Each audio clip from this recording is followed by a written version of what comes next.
Olá pessoal do mundo do tênis, tudo bem com vocês? Começando o episódio número 104, um episódio marcante aqui para nós. A gente vai contar algumas histórias de como Juan Martín del Potro foi importante para nós, na nossa vida como fã de tênis. Então, hoje o Eloy e o Matheus estão aqui comigo para falar um pouquinho do argentino Juan Martín del Potro, campeão do US Open em 2009, medalhista de bronze nas Olimpíadas de Londres, medalhista de prata nas Olimpíadas do Rio de Janeiro, e mais algumas vitórias que deixaram tenistas que foram número 1 tristes aí pelo caminho, e além disso, campeão da Copa Davis, né, em 2016 pela Argentina, um dos maiores esportistas argentinos de todos os tempos e um dos maiores tenistas de todos os tempos também. Tudo bem, Eloy e Matheus? Tudo em paz, né? Vamos lá, né? Vamos falar da Torre de Tandil, da lenda aí do mito do brabo, Delpo. Vou reservar um pouco agora aqui, porque senão, né, acabar dando spoilers aí mais adiante. Mas, cara, não tem nem o que falar, né?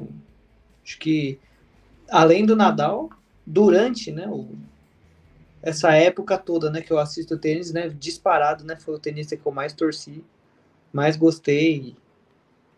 Vai ser muito bom aqui poder estar com vocês, relembrando alguns, não, os fatos históricos da carreira dele e discutindo também, né, assim, né, eu sei que a gente fica um pouco no campo da especulação, né, do e se, mas querendo ou não é difícil, né, não tem como não cair nesse lugar quando a gente fala do Del Potro por conta das lesões e tudo que aconteceu na carreira dele.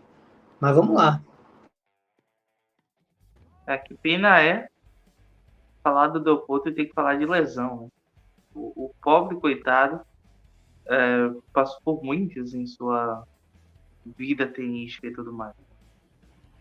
Mas o Del Potro é uma prova cabal de que brasileiros e argentinos podem gostar do mesmo jogador.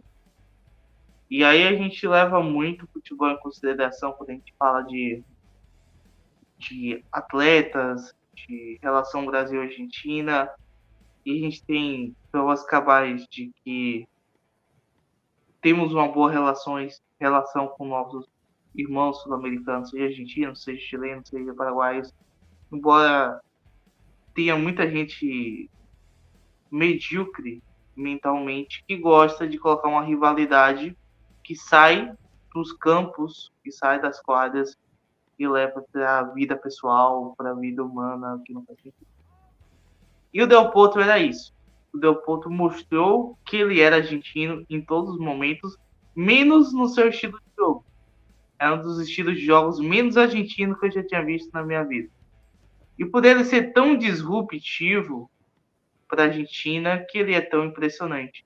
É um cara que sempre demonstrou o seu amor e seu carinho pelo país onde ele nasceu e sempre tentou dar o máximo possível no esporte que ele amava.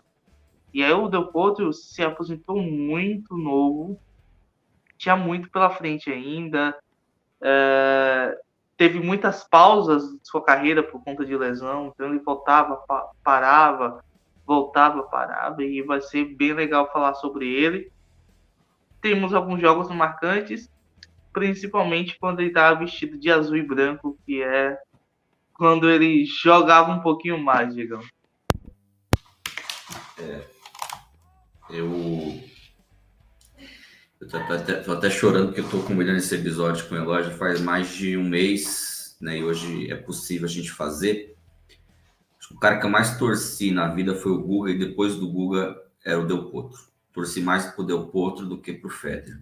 Isso eu já falei em alguns episódios aí. E eu lembro que tá chegando da faculdade em 2009, já contei essa história. E meu pai falar no portão que o Del Potro tinha ganhado do Federer. Foi 3-2, eu esperei até o final lá do Jornal da Globo, na época, para ver a matéria, porque eu saí da faculdade, estava 2-1 pro Federer. A gente não tinha WhatsApp naquela época, não tinha internet no celular naquela época, né? E eu pensei que o Federer ia ganhar o jogo. Seria o 6º título seguido do Federer e tal.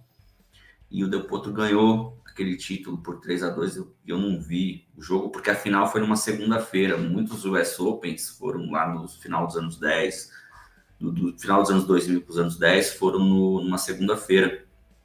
E acabei não vendo esse jogo aí, que o Del Potro se consolida campeão do US Open, mas torci bastante, mesmo sem ver, uma época de faculdade, ali nos finalmente da faculdade, para eu ser professor.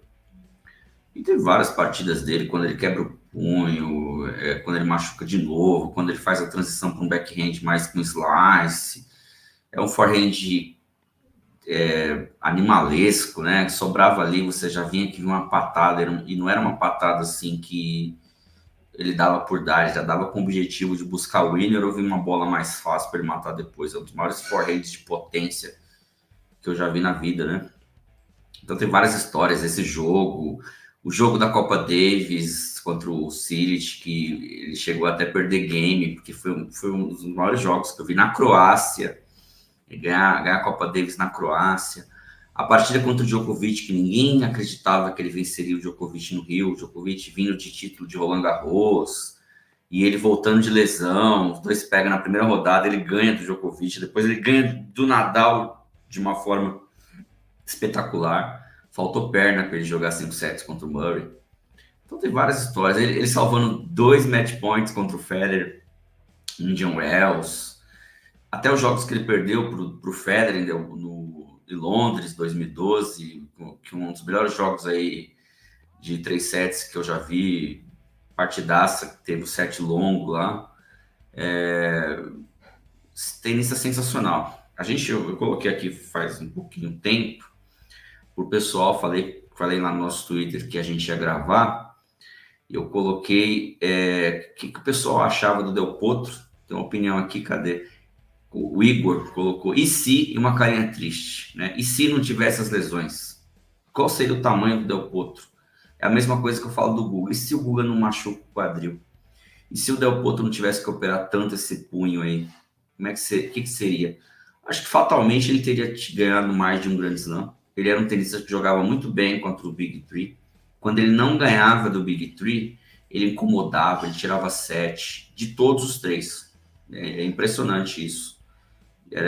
Os três respeitavam bastante o jogo do Del Potro. E fora isso, né, era um jogo agradabilíssimo de se ver, um tenista ofensivo, busca o winner a todo momento. E a gente não torce só porque o cara é bom. Tá cheio de cara bom no circuito. Mas a gente torce também por causa que alguma coisa que pega ali na gente, o carisma, a gente busca alguma identificação e a gente acaba simpatizando com aquele tenista e torcendo para ele. E o Del Potro era isso. Quando ele estava em quadra, eu estava acompanhando e torcendo muito para os feitos dele. Infelizmente, ele não conseguiu ganhar aquele US Open em 2018, né? O Djokovic estava voando, né? Mas é isso, é uma carreira linda, é um dos maiores esportistas argentinos de todos os tempos, sul-americanos de todos os tempos, que brilhantou aí a carreira, né? Sua carreira numa época de ouro do tênis com 3 gigantes. Só para terminar minha fala, algumas palavras aqui, ó. Apenas eu colocou argentino, Denis Antunes carismático, Bernardo colocou, era fã dele, Jean Lucas, depois do Nadal, o melhor forrente para mim é o dele, monstro demais. O Jonathan Novaes, craque carismático, que foi o que eu falei, uma pena tantas lesões como o nosso Guga. O Luiz Perry, fera demais. Outro colocou monstro aqui bastante, né? Aos meus olhos, o Lau colocou Lauriza, o melhor que vi jogar. Passei a assistir tênis por causa dele. Pena que as lesões não deixaram ele chegar longe. Se não fossem elas, ele chegaria muito longe. Então, Eloy, a gente fica com esse sentimento aí de que e se, né? E se não tivesse tantas lesões? Fica muito, porque em todos os momentos que a gente acompanhou ele, sem as lesões, né, com uma estabilidade melhor, né, com, digamos, no 100%, né, com tudo disponível ali, ele disparado, assim, né, pelo menos na minha opinião, dentro da época dele, né, não hoje, né, dentro da época que ele realmente estava jogando e tudo mais. Acho que ele foi o tenista que mais incomodou, assim, o que mais chegou perto, né? Além do Murray, óbvio. Mas nem coloco, né, o Murray na mesma conta. Mas que mais incomodou esses 4, né? Que todo mundo respeitava. Ninguém queria jogar, né, contra ele. Muito perigoso. Em qualquer piso. Principalmente, né, mais na grama e na hard. A bola dele andava demais, sacava demais. Né? Quando o saque estava em dia, ele ganhava muito ponto de graça, né, no saque. Era muito difícil quebrar o serviço dele. E a direita, né, como o Diegão falou, né? Todo mundo sempre fica nesse embate aí, né? Do qual, né? O forehand mais o potente, né? Mais incrível de todos os tempos, né? Se é ele, se é o Fernando Gonzalez, né? Chileno. Eu fico com o Delpo, né? Mas não por gostar mais dele, não, né? Eu vi o Gonzalez jogar muito também. Mas era inacreditável o quão preciso como ele conseguia ser, ao mesmo tempo que era potente, assim, né? Não é que né, dava na bola loucamente, né? E errava um monte, e a que entrou, né? Não, assim, era mesmo na corrida, mesmo numa bola mais defensiva, a direita ninguém não quer jogar, né, na direita do Leopoldo de jeito nenhum, era só pedrada, né? Tanto, né, que tem um monte de vídeo, né, com ele ao invés da raquete com o martelo do Thor, né, na mão, batendo na bola. Ele ficou famoso por causa desse forehand aí, que era diferenciado, assim, né, era o golpe diferencial dele disparado. Mas eu concordo com algumas coisas que o pessoal comentou aí com o que você falou. Né, claramente era um tenista, né, que sem as lesões, inevitavelmente, né, ganharia bem mais, muito mais títulos, né? Acho que o tênis ficou devendo pro Del Potro. Né? Poderia ter ganho bem mais, merecia, né, ter ganho bem mais, bem mais. E aí, seu Matheus, quais são suas lembranças de Juan Martín Del Potro aí?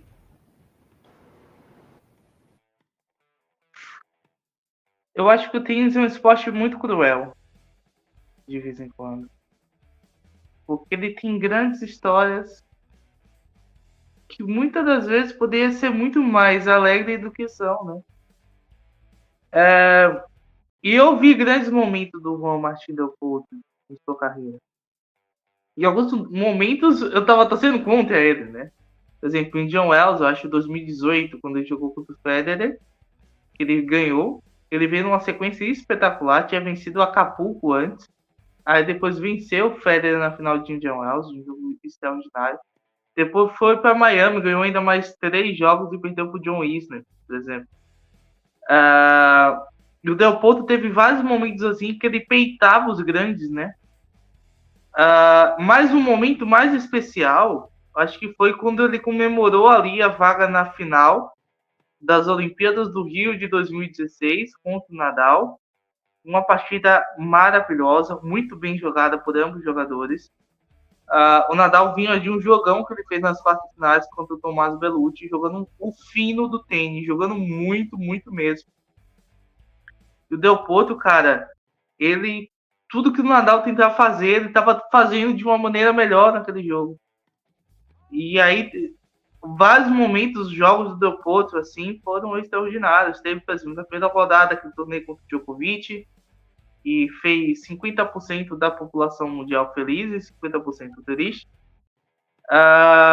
Mas a gente teve também outros momentos dele, tanto no US Open, que ele foi campeão aí, que foi impressionante, mas também em outros torneios, o título de Indian Wells, eu já falei aqui, mas também outros torneios que foram impressionantes. E a direita dele, cara, é impressionante, era uma machadada. E aí ele comandava, eu falo assim, foi a melhor direita que eu vi na vida. Então tem muita gente que compara com o Fernando Gonzalez, só que eu não vi o Fernando Gonzalez jogar. Então posso dizer claramente, sem ter nenhuma dúvida, que o Delpo tinha a melhor direita que eu vi. Claro que existem vários tipos de direita e não pode se descredibilizar os tipos diferentes. Então, o Federer ele fazia algumas coisas diferentes com a direita. O Nadal tem uma direita que ele acabava empurrando um pouquinho mais o adversário para trás, sempre esperava uma oportunidade melhor. O Del Potro ele tinha capacidade de definir o ponto em qualquer situação se ele estivesse jogando para a direita dele. Então ele poderia estar acuado 3 metros atrás da linha e a bola vindo na direita dele, na linha da cintura, é pau. Sempre foi assim. E aí veio a lesão no punho dele, né? Que foi a lesão que acabou encerrando a carreira dele. O Del Potro chegou a uns torneios bater só com a mão, a esquerda. Ele não conseguia bater com o punho da mão esquerda. E é doloroso. Mas outro grande momento do Del Potro, com certeza, é a Copa Davis, Diegão. E aí é onde você separa os pequenos dos grandes. E aí, a Copa Davis antigamente era magistral, né?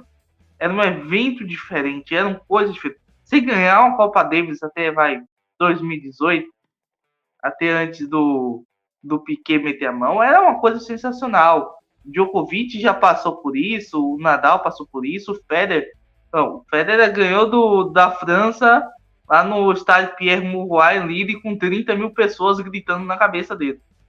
E o Del Potro teve isso, só que na Croácia. E aí, para quem não conhece, o torcedor do leste europeu é insuportável, amigo. Os caras gritam no teu ouvido, fazem barulho, caras fazem de tudo para se concentrar e tentaram fazer isso contra o Del Potro, mas não conseguiram. Não conseguiram porque o cara era bom. E quando o jogador é bom, é muito difícil você vencer ele. E o Del Potro ainda teve, antes disso e depois disso, outras grandes atuações. Ele era um cara muito mais voltado para quadra rápida do que propriamente falando para pisos de Saibro, mas ele tem título no Saibro, olha que curiosidade. Tem título na grama, o Juan Martín Del Potro. Então, um cara completo. Que pena que a gente não pode ver mais dele, né? Eu propriamente dizendo, eu vi pouco do Del Potro comparado ao Diego e o Rafa. Porque quando eu comecei a assistir tênis, o Del Potro começou a se lesionar. Então batia aqui, tava se lesionando, batia ali, tava se lesionando. Mas um excepcional jogador. E até hoje tem trabalhos voltados principalmente a jogadores jovens, como o Martín Del Potro. E eu vi a despedida dele no jogo contra o Del Bonis. E aquele jogo contra o Del Bonis, eu pensava assim, pô, não pode ser um jogo de despedida do Del Potro. Não pode terminar assim. Se ele conseguir bater um esquerdo, não pode. Não pode terminar assim. Ele tem que voltar lá e fazer um jogo quando ele tiver 100%.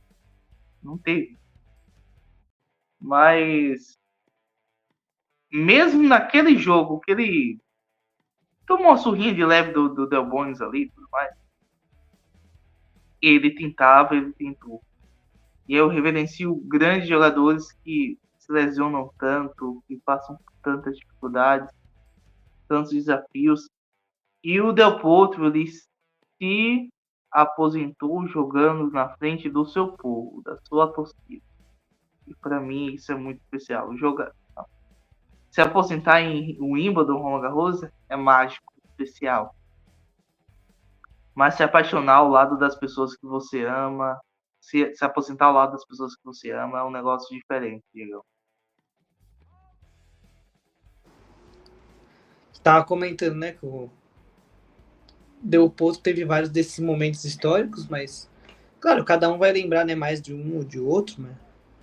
Lembrar, né, que esse US Open que ele ganha lá em 2009, ele era bem jovem ainda também. Ele tava como um expoente, né, um brilho, né, um novo candidato aí, né, para dar trabalho, né, pros demais, né, pro Federer já consolidado, né, o Nadal em ascensão absurda lá também.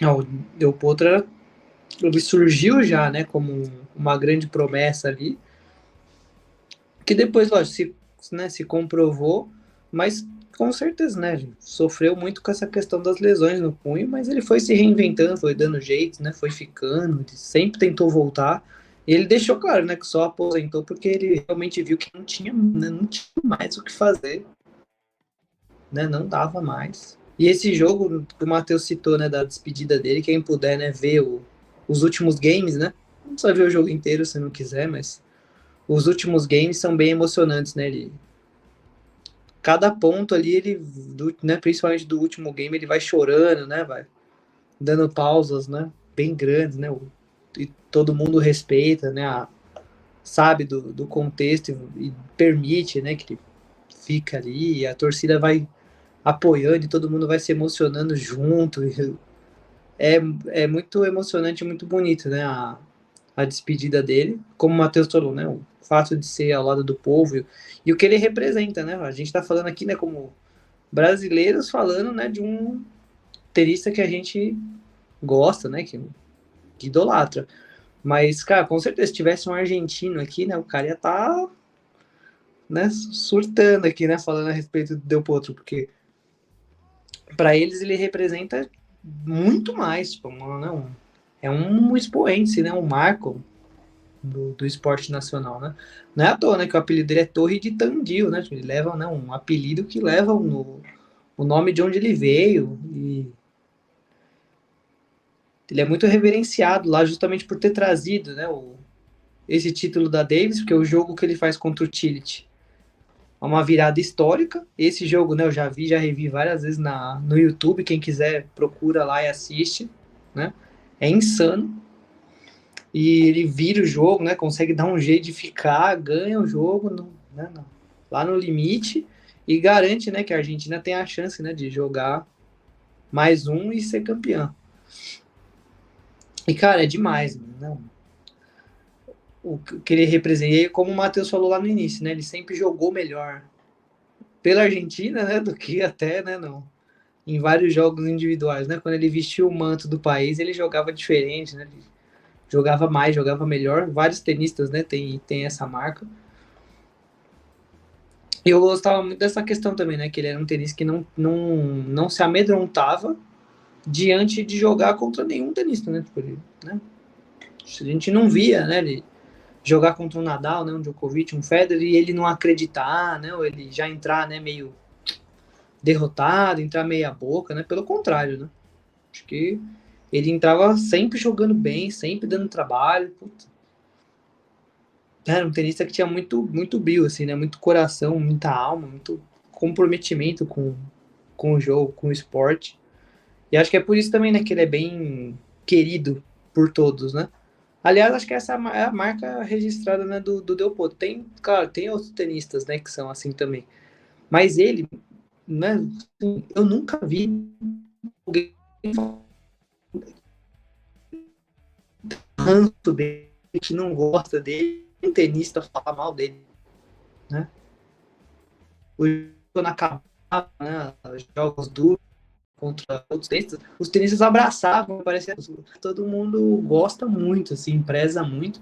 Então eu imagino, né, que no o off quadro, né, não só jogando, mas fora da quadra, né, ele parece ser um cara, né, incrível. E eu acho que não, o carisma dele, a forma, né, que ele trata o público, as pessoas, a forma que ele se porta, né, ele sempre se demonstra uma pessoa bem gentil, né, eu diria, né, bem disponível, assim, bem aberto, né, bem afetivo. Uma coisa talvez, né, também que a gente se identifique bastante, né, por todo mundo ser latino, né, sul-americano. Mas acho, né, o Del Potro fez tanto sucesso, assim, muito por conta dessa parte, né, também, né, do extra quadra, que é impossível, né, alguém, né, que não gosta dele. E tem um jogo também especial, né, que não é um jogo, né, de título, que eu lembro bastante que, como assim, o Diegão, né, que contou a história a respeito do pai dele, dando uma notícia, né, a minha mãe, né, que no meu caso lá, minha mãe que via tênis, né, até hoje ela vê. Ela que me falou, né, que ele tinha virado o jogo contra o Tien, se eu não me engano, num US Open, e que ele tava doente, tipo, com febre, assim, passando mal. Aí ele vai lá, pede fisioterapia, pede médico, toma um remédio, vai lá no break, dá uma pausa e volta, e aí o remédio começa a fazer efeito, e ele começa a pegar no embalo que a torcida não para de empurrar e tá torcendo para ele loucamente, porque ele já havia sido campeão lá, então e a torcida, né, já gostava muito dele, e apoiando, ele, cara, ele vira esse jogo doente, tipo, capenga, e ele dá um jeito na raça, né, tipo, né, na vontade, assim, né, na força de vontade. Isso nunca faltou no Del Potro e com certeza é um dos motivos também, né, pelo qual, né, eu gostava tanto de torcer para ele e acredito, né, que muita gente gostava de torcer para ele. Porque tinha essa entrega, né, tinha esse compromisso, tinha essa força de vontade, assim, absurda, mano, né, de jogar, de dar o melhor. E um cara muito respeitoso sempre, né, raramente, né, nunca vi, né, ele fazer nada, né, de mal dentro da quadra, né, pro outro tenista. Cara, mano, 10, velho. Em todos os sentidos, né?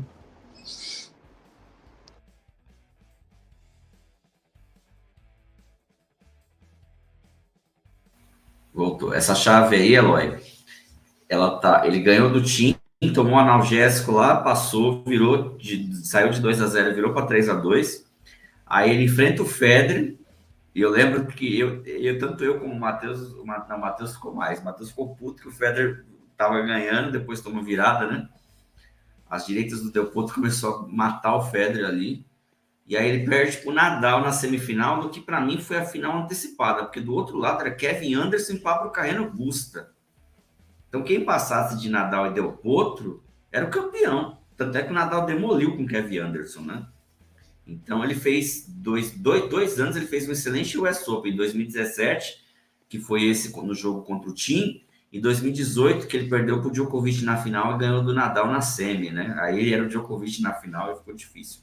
Esse jogo que tá aí na tela, tava 2-1 com a Croácia, o Cilic abre 2-0, o Cilic estava embalado, porque ele tinha, esse ano aí, esse ano ele estava embalado, ele tinha ganho Cincinnati numa quadra rápida, e o Cilic faria 2017, 2018 muito bem também, né? Chegando em final de Grand Slam e tudo. Então, o Cilic estava ali jogando um tênis de top 5, na casa deles, na Zagreb, na Croácia, com 30 mil, buzinando ali a orelha do Del Potro. O Del Potro teve um game que ele perdeu, teve um game que ele precisou jogar só com um saque para salvar o breakpoint, porque ele foi advertido. O Maradona estava lá e ele consegue ganhar esse quarto ponto, para aí depois o Frederico Delbonis vencer o Ivo Karlovic no quinto e a Argentina ganhar a Copa Davis dela.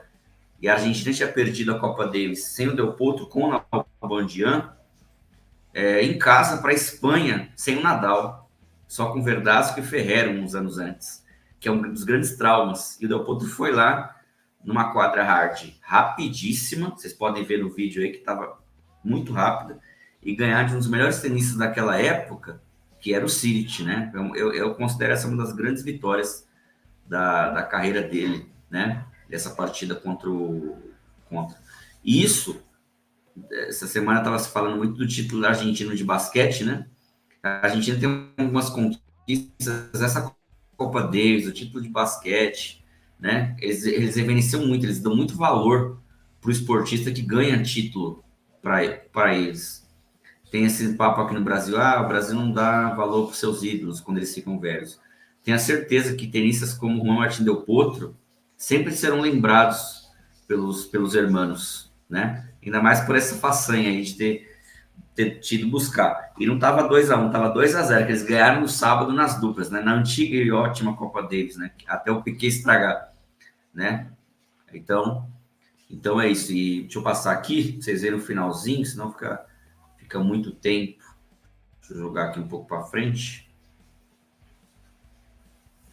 né? O Matheus, qual o tamanho do Del Potro aí para o tênis sul-americano? Você que falou uma coisa importante. Tem essa coisa do futebol, mas no tênis eles gostavam muito do Guga e a gente gostava muito do Delpo, né?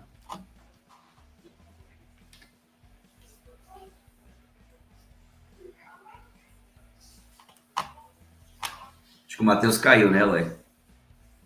Acho que sim. Vamos nós aqui. Pode falar você, Léo. Mas eu, claro, concordo com você, né? O tamanho dele é gigantesco. Tanto mundial, mas lá na Argentina, cara, com toda certeza, né? Ele é ídolo e sempre vai ser, como você falou, né? Ele transcende, né, a bandeira, né, do país, né? O povo ama, né, o Del Potro independente, né, de ser argentino, de ser sul-americano, de não ser, né? Ele é um cara que com certeza é querido, né, é amado em vários outros países, mas claro que na Argentina lá ele é lenda, né?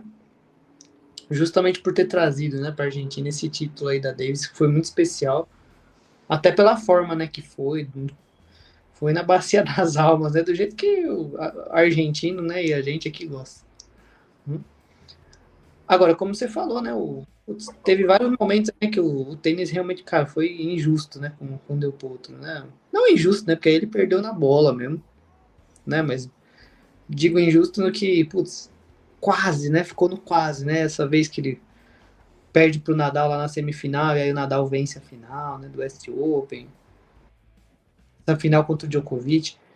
Se eu não me engano, é uma semifinal, mas você me corrige aí que a memória do Diegão é melhor que a minha. Né, que eu acho que é uma semifinal de Wimbledon, né, que ele joga 5 sets com o Nadal. E também foi no... Ou é quartas de final, não é? Quartas. Nadal perderia na semi pro Djokovic. É isso mesmo. E essa quarta de final também foi assim no limite do limite. Foi um dos melhores jogos em Wimbledon que eu já vi. Foi insano, o nível desse jogo assim foi absurdo. E, então assim, ele teve, né, ótimos períodos, mas sempre, né, conviveu, né, com essas oscilações, muito tempo parado, aí, né, muito tempo tentando voltar. Aí quando pegava ritmo, quando pegava embalo, lesão de novo. Então foi muito triste, né, a carreira do Del Potro nesse sentido, né, das lesões. Mas fica a lembrança, né, de vários desses momentos marcantes e acho que, não, principalmente do que ele representa, assim, sabe, né, pro tênis, né? Eu não sei dizer, respondendo a sua pergunta, assim, né, de qual que é o tamanho, né, dele no tênis sul-americano, né? Não sei, né, você, né, diria que ele é, por exemplo, né, tá no mesmo patamar que o Guga? O microfone.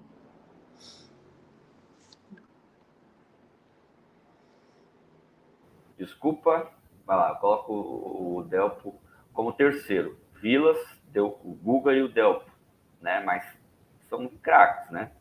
E segundo o maior tenista argentino de todos os tempos, isso com certeza. Deixa eu fazer aqui, Eloy, eu vou colocar o jogo que você falou, que para mim também foi um baita jogo, né? Vou compartilhar aqui, ó, olha lá. Boa. Delpo e Guga, quartas de final de Wimbledon 2018. Deixa eu colocar aqui. Esse jogo aí com Nadal, outros 5 sets, cara, quem puder assistir lá, assiste lá no YouTube, que esse jogo é um dos maiores jogos, com toda certeza. E depois o Nadal perderia pro Djokovic. O jogo começa na sexta e termina no sábado por causa do Kevin Anderson e John Isner, que fizeram um jogo gigante, né? Na primeira semifinal. Mas esse 2018 do Delpo, que ele chegou nessas quartas de final contra o Nadal, depois ele dá o troco ganhando do Nadal na semifinal e perde para o Djokovic, foi o último grande ganho do Federer em Indian Wells, né? Foi o último grande momento da carreira dele. Depois veio outra lesão e aí ficou difícil com 3 lesões, né? Isso a gente fala para o pessoal que está começando, né? Baita história de superação. Porque tem muita atleta aí, tem muita gente que juvenil, né? Tem uma lesão e por causa dessa lesão não consegue mais. E o Del Potro se reinventou, né, meu? Não era só ali o backhand que mata muito tenista quando tem lesão. Ele conseguiu adaptar, né? Bater mais de slice para evitar menos o contato. Ele conseguiu dar um jeito ali, né? E dar a volta por cima e voltar para o top 10, né? Aí o Nadal vai fechar o jogo. Esse momento que vai acontecer agora, eu considero um dos momentos mais bonitos do tênis, né? O Nadal é um grande competidor e vai até lá, olha, ele passa a rede e vai até lá. E os dois dão uns abraços de final de jogo mais bonitos, né? Depois da batalha, aí ó, Nadal vai lá, abraça o Delpo, foi reconhecendo a batalha, né? Nadal que é um grande batalhador também. É um dos momentos mais marcantes aí da história de Wimbledon. Pena que nenhum dos dois ganharam esse Grand Slam. Eu estava torcendo para os dois, né? Quem passasse aí nessa época era a minha torcida para ganhar esse Wimbledon, mas ficou em boas mãos, que o Djokovic também jogou pra caramba naquele ano. Foi um grande Wimbledon. Até o Wimbledon que o Kevin Anderson ganhou do Federer, com o Federer tendo match point, né? Lembra disso? E a Halep ganha da Serena, se eu não me engano. Também aconteceu isso nesse Wimbledon 2018, né?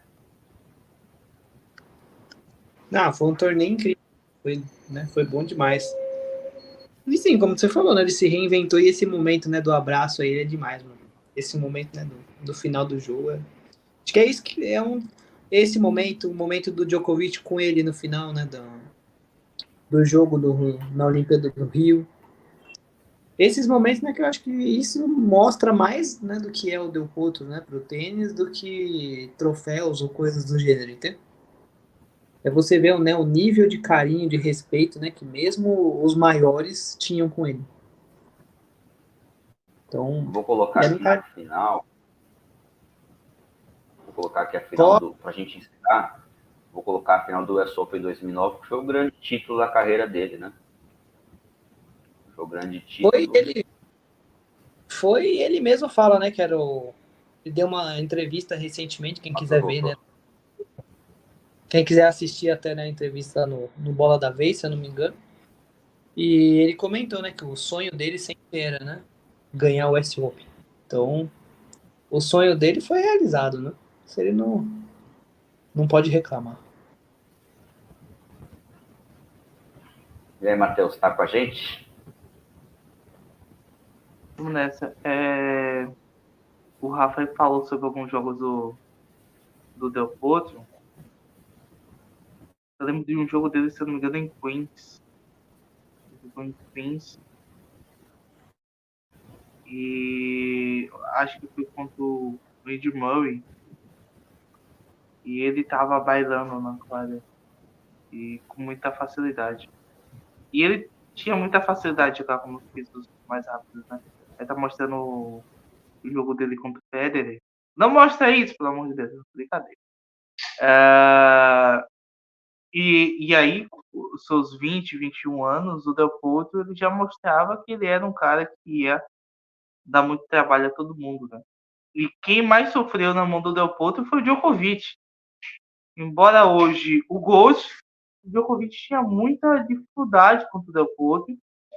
Mesmo quando o Del Potro voltou de lesão, né, de problemas no punho, até no Saibro o Del Potro tirou 7 do Djokovic. Ou seja, ele tinha muita dificuldade contra a Torre de Tandil.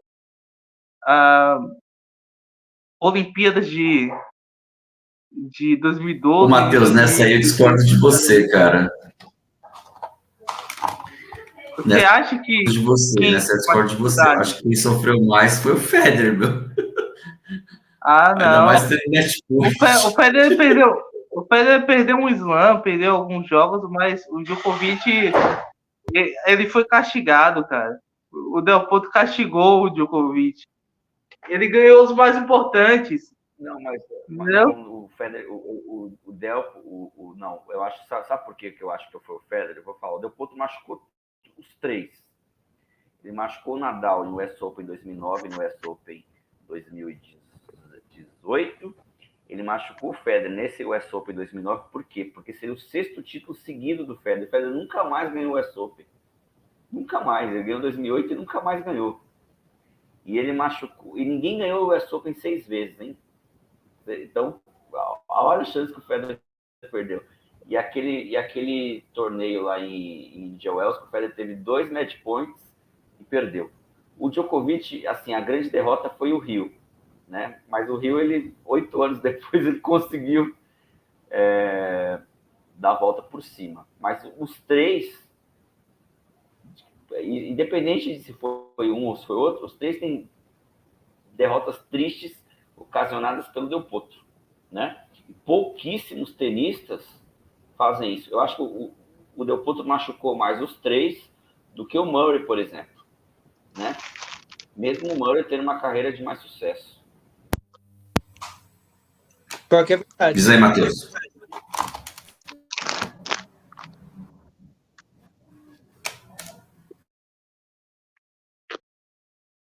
Não, é verdade. Mais que o Murray. Eu acho que o Murray ele teve um probleminha chamado segundo saque. Ele acabou sempre sendo muito vulnerável, sempre sendo um ponto negativo dele. E o Del Potro acabava se garantindo muito no serviço, né? Muito no serviço. Saque e primeira bola eram especialidades dele.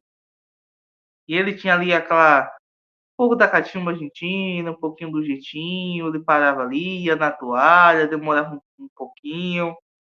Às vezes dão uma pisada diferente no chão e tal. O Del Potro, ele teve várias demonstrações disso durante sua carreira, de aliar o seu jogo muito europeu, né? O jogo do Del Potro era muito europeu, um jogo de golpes muito rápidos, jogado sempre dentro da quadra, mas também ali com um pouquinho de argentinice, né? De catimbar um pouquinho, fingir que tá um pouco lesionado, que tá cansado e tal, vou na toalha, lava a mão, seca a mão. Então teve muito disso. Mas teve jogos que doeram, né, para todos os 3, 4 e para todo mundo do circuito, né, amigo? Era meio complicado enfrentar esse cara aí, né, Eloy? Era demais, mano. Como eu falei, né? Ele era com certeza, né? Ele era um dos caras que mais era respeitado, assim, né? Que nenhum dos grandes ali, ninguém queria pegar, né, ele pelo caminho. Porque sabia, né, que ele era dos tenistas mais perigosos ali dos circuitos, né? Que poderia, né, num dia bom, ganhar de qualquer um, em qualquer piso, de qualquer forma, em 3 ou 5, ou melhor de 5 sets, né? Então. E o que ele conseguiu nesse jogo aí é insano, né? E eu concordo com o Diegão, né? Tipo, ele deu, né? Realmente, ele machucou muito todo mundo. Mas o melhor amigo dele foi o Federer, né? Porque as duas finais mais importantes da carreira do Del Potro, ele ganhou do Federer. Fazer o quê, né? Era como as coisas tinham que ser.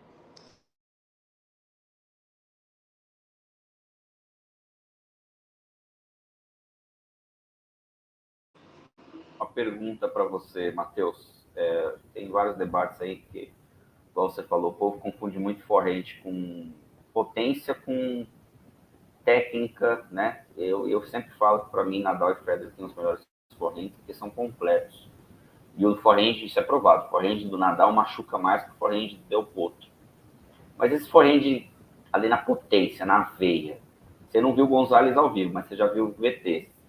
Quem você acha que foi melhor? Del Potro ou Gonzalez? Eu sou meio metódico para isso. Direita. Assim, a direita do Nadal é uma direita com muito peso e muito spin. O peso da direita dele é gerado pela quantidade de spin. A bola do Del Potro tinha quase zero de spin. Era diretaço. Então, a bola, ela batia e ia para baixo, ela escorregava. E era o que era mais impressionante da direita dele.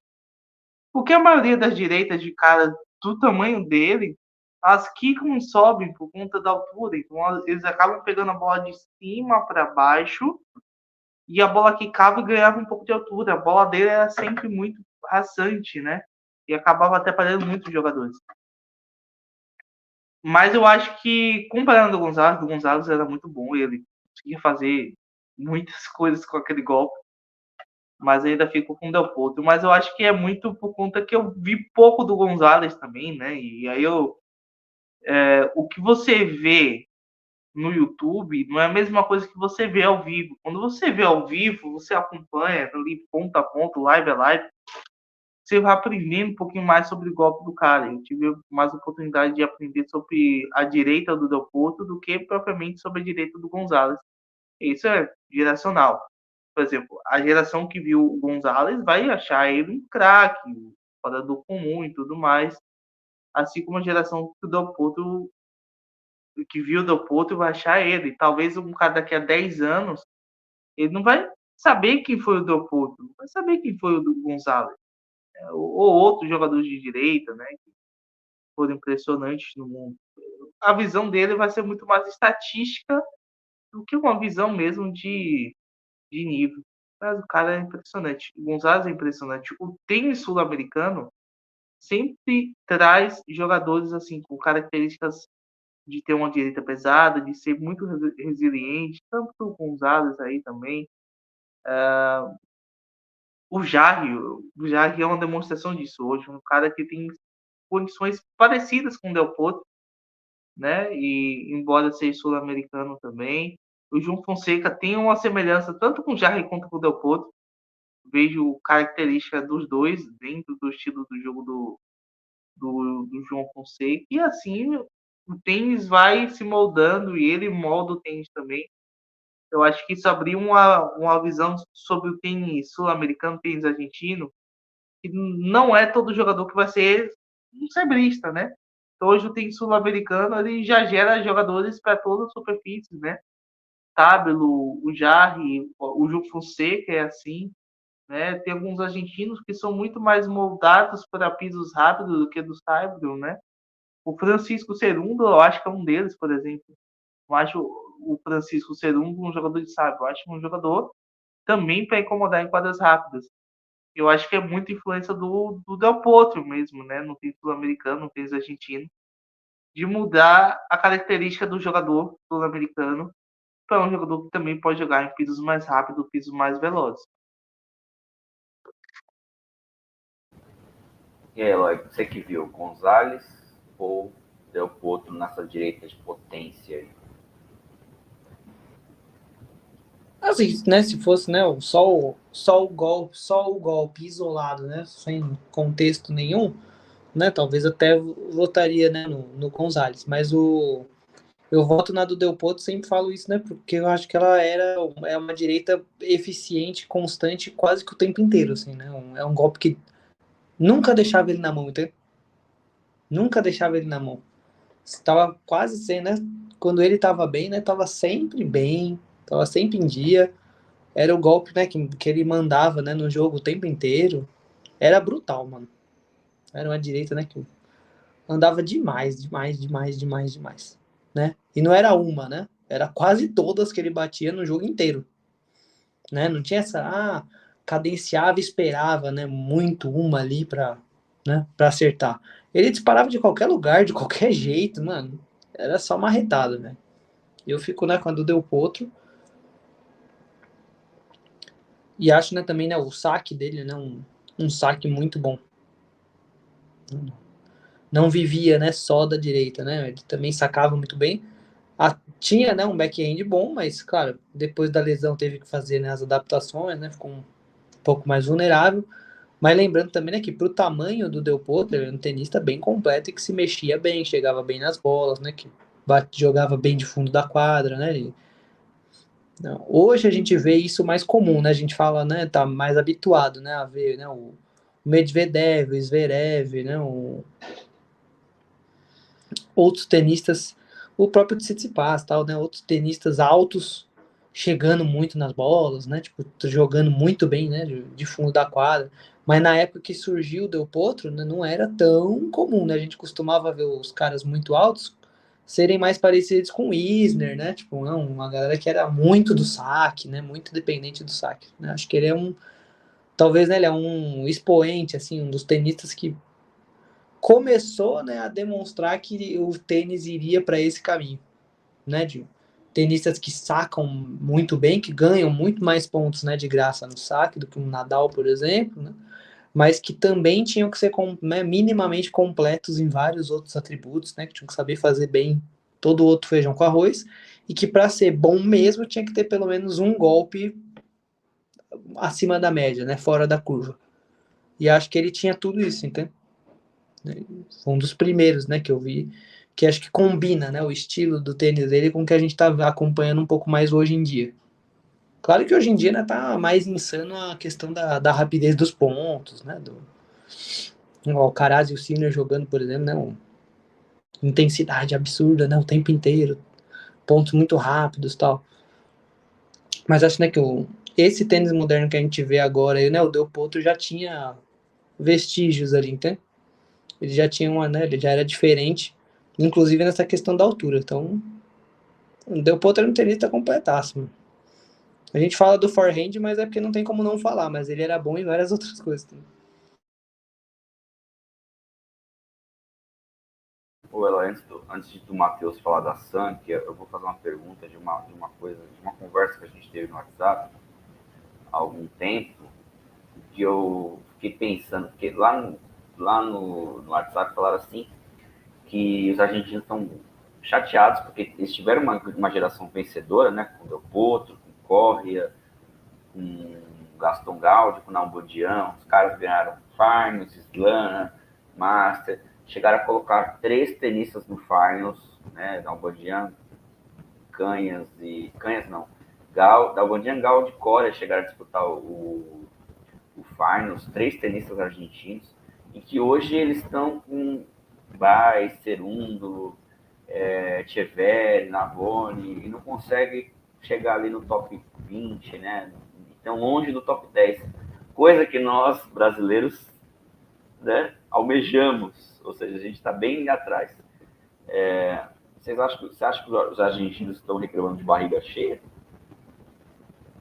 Dessa geração pós-Del Potro, né?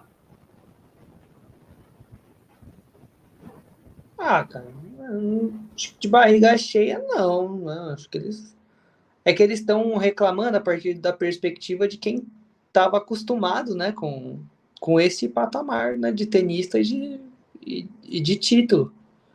Né, eles também, né, ficaram mal acostumados no bom sentido, né? Acho que o Brasil, né, a gente aqui, por exemplo, né? Para nós o parâmetro, né, o patamar é completamente diferente. Claro, a gente sofre e fala, né, muito até hoje, né, do Guga, mas fala como um expoente muito único, né, e uma coisa assim muito fora da curva, né? Ele, a Maria Esther, né? E agora, né, os argentinos nessa fase aí estavam acostumados, pô, como você falou, né, o Gaudio sendo campeão, né, de Roland Garros, né? O Coria sendo, né, uma promessa absurda, jogando pra caramba. O Nalbandian, né, também jogava demais. Poderia facilmente, né, ter ganho um slamzinho também, se bobeasse. Então, e logo depois veio o Del Potro. Então eles vinham numa fase, né, que sempre tinha um argentino para torcer que podia estar brigando, né, e beliscando coisa muito grande. E que chegou, né, a ganhar slam, né, ganhar master, né, ganhar título muito grande. Né, o Nalbandian ganhou naquele Madrid lá, né, que ele ganha do único tenista, né, a ganhar, né, Nadal, Federer e Djokovic, né, na sequência, no mesmo torneio, pô, jogou o Finals lá, né, jogou demais aquele Finals também, contra o Federer, pô, né, acho que eles estavam muito, né, acostumados com essa sequência, né, de Gaudio, Coria, Nalbandian, Del Potro, pô, tava acostumado, né, com tenista de topo brigando por slam e brigando, né, briga de cachorro grande, a gente tem outro parâmetro, talvez. Mas não é que eles estão reclamando de barriga cheia, né? É que a gente tem hoje 3 tenistas, não conto o João Fonseca ainda, mas que estão abaixo ali do top 50 e que não brigam por título. Eu vejo os argentinos brigando por títulos todas as semanas, não sei por que eles estão reclamando. Eles tiveram a era de ouro deles, né? Ganharam 2 grandes slams nos últimos anos aí, né? Roland Garros e o US Open, fizeram finais de grandes torneios, né? Lógico que essa era de ouro ia passar, mas eles continuam botando tenistas a profusão no topo de cima. Matheus, fala da Sank aí, nosso parceiro. Pois é, para quem não sabe, para quem não conhece, o nosso parceiro de todas as transmissões, todos os episódios é a Sankia, né? Então você que é empresário ou que é colaborador de alguma empresa e que está precisando agilizar os processos administrativos da sua empresa, tem uma ótima opção que é a Sankia com seu RP moderno, muito flexível, que vai auxiliar você a ter resultados mais competitivos e gerar relatórios que sejam mais condizentes com o seu negócio. Então, você vai estar lá com um RP de muita qualidade, você também tem uma rede de informações muito grande, importação de nota fiscal, importação de planilhas. Então, muito conteúdo, muito massa. Então, você que é empresário, dono de empresa, você que tem um cargo de chefia aí na sua empresa, escolha a Sankia para gerir o seu negócio. Beleza, Diegão? Beleza, Rafa? Isso aí. A gente vai voltar. Primeiro quero agradecer os dois aí. O Eloy é fã, muito fã. O Matheus também, mas eu e o Eloy torcemos muito, né, pro Del Potro. Agradecer aí pra gente fazer esse episódio sobre a carreira de Juan Martín Del Potro e como ele impactou o tênis numa era de ouro aí do tênis com Djokovic, Nadal e Federer ao mesmo tempo. E o Murray também. A gente ainda vai falar do Murray mais pra frente. Semana que vem tem US Open chegando, né? Vamos ver se a quadra vai estar rápida, vamos ver o que vai acontecer. Nosso próximo episódio, o episódio 105, vai falar das chaves do US Open na próxima sexta-feira. Assim que sair o sorteio, a gente vai fazer ali as nuances do que pode acontecer. O Djokovic vai jogar, o Alcaraz perdeu hoje, mas isso não quer dizer nada. Tem Zverev, Medvedev. Será que o Sinner vem aí para um grande US Open? Sabalenka, Swiatek, a Coco Gauff baixa. Então tem muita coisa para a gente discutir semana que vem no episódio especial do US Open, aí na nossa projeção, que vai ser o último grande slam do ano. E tá tudo aberto. Deixa a chave sair que o negócio vai pegar fogo. Eu quero agradecer vocês que acompanharam a gente nessas Olimpíadas aí. Terminou as Olimpíadas, a gente teve muitos seguidores, muita gente perguntando, muita gente se interessando por tênis, né? Que é o efeito que as Olimpíadas faz. Então, perguntas, dúvidas, coloquem lá na nossa caixa de mensagens que a gente sempre responde para vocês aí do mundo do tênis, que a gente faz de torcedor para torcedor. Eloy, Matheus, palavras finais. Só agradecer, né, vocês aí, né, pela oportunidade, né, de estar gravando um episódio especial, porque, não, realmente, pelo menos, não é lógico. Sei que é uma coisa meio subjetiva, mais individual, né, mas pra mim, né, o Del Potro foi um tenista bem especial ali, né, na vida, né, eu idolatro ele até hoje, né, eu acho, né, ele um exemplo de superação, de resiliência, de entrega, de força de vontade, de uma série de coisas, né, além do dom, né, que ele tinha jogando, né, agradecer ele, né, pelo que ele continua fazendo também, né, pelo tênis, né, que ele sempre venha, né, como embaixador, né, na série Júnior do Roland Garros, né, vira e mexe ele tá, né, aqui no Brasil, por exemplo, né, acompanhando e dando o pontapé inicial e final desse torneio, da galera, né, que ganha o convite, né, para jogar Roland Garros juvenil. Ele vai estar, né, avisando a galera, né, fica ligeiro que ele vai estar, né, no US Open desse ano, naqueles jogos festivos, né, naquelas exibições, nas festas que rolam ali, né, na premissa do torneio. Então, ele já anunciou, né, tem no nosso Twitter lá a postagem com as datas, no Instagram do Del Potro e do US Open você também encontra, então fiquem de olho porque ele vai estar jogando, né, então vai dar para ver, né, o homem em ação um pouquinho, né, lógico, não no competitivo, mas vai dar para matar a saudade, né, da direitona dele. E é isso, né? Não tem muito o que falar, cara, né? Todos esses momentos marcantes, né, que a gente conversou hoje, né? Eu lembro com muito carinho de todos eles. E, cara, né? É difícil falar, porque, né, eu só chorei vendo tênis por causa de dois tenistas, né? Ele e o Nadal. Então, acho que isso já resume bastante, né, do significado. Tamo junto.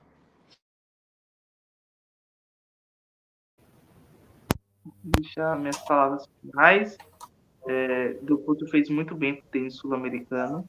Um cara disruptivo, um cara vencedor, um cara que queria jogar mais do que jogou, que lutou para chegar onde chegou, e é um cara que faz muito bem para os sul-americanos, para o tênis sul-americano, e que traga ainda mais jogadores especialistas em hard na América do Sul também, né?